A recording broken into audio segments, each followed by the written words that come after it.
So I decided to discuss the budget we use for travel at Iowa Lakes Community College when I coached there. I know it's a little different than high school, but it's something I could provide insight to. So at the beginning of the year, we allot $10,000 per team for travel. There were only 5 sports teams at Iowa Lakes, so that'd be a $50,000 total. With that $10,000, we basically split it up between van rental, contracted travel,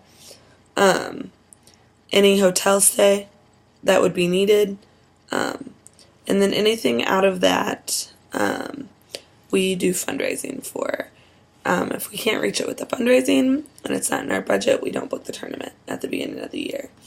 So basically, the way I kind of split this up was that the way the contracted travel works is we pay the driver by hour.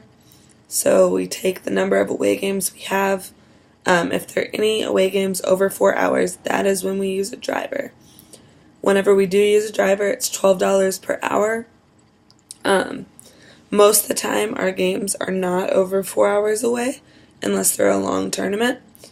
But like I said, if they are over 4 hours, it's $12 per hour.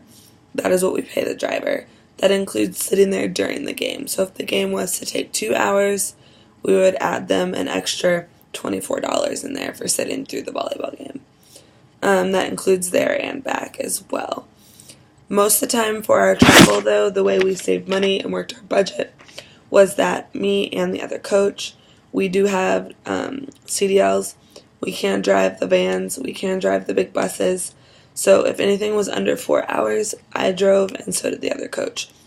That way we would just write on the piece of paper that we get from the school vans where our destination was, the starting mileage when we got in the vehicle. We all have a school credit card. The school credit card is then used to put the gas in the car, and that then comes out of our budget for gas. But that doesn't come out until all the receipts are processed at the end of the month for that month. So after you return the van, you make sure the gas is full, you write down the ending mileage, and you write where you went, and then you initial it. Our school did have 6 vans, so the fact that we didn't have to rent out too many vans didn't happen very much. There were 2 extra vans we used from a car place in Esterville, and if we did have to rent out the vans, we would go by the days rented, so approximately $75 to $100 per day of renting that van, and then your gas is on top of it. Most of our tournaments didn't last more than 2 to 3 days, so you were looking at maybe $300 right there for a van rental or for using that van for the duration of the time.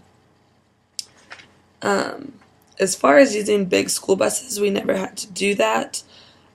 Most of the teams were small. The only team that did have to sometimes use a school bus was the softball team. Did not really discuss the softball team's budget because I didn't know much about it. This is more just volleyball and basketball that I understood because I worked closely with the volleyball team because I was the coach, and then with the basketball team. So our budgets worked exactly the same way. I do know softball did have to do more fundraising because they did have more girls and they couldn't get them all in the vans all at one time. Same with baseball. But with girls volleyball, we only had to raise about $3,000 to $4,000 in fundraising to make the rest of our budget, which we did by selling Casey's pizza cards. Casey's is huge in Iowa. But yeah, so that's how our budget worked.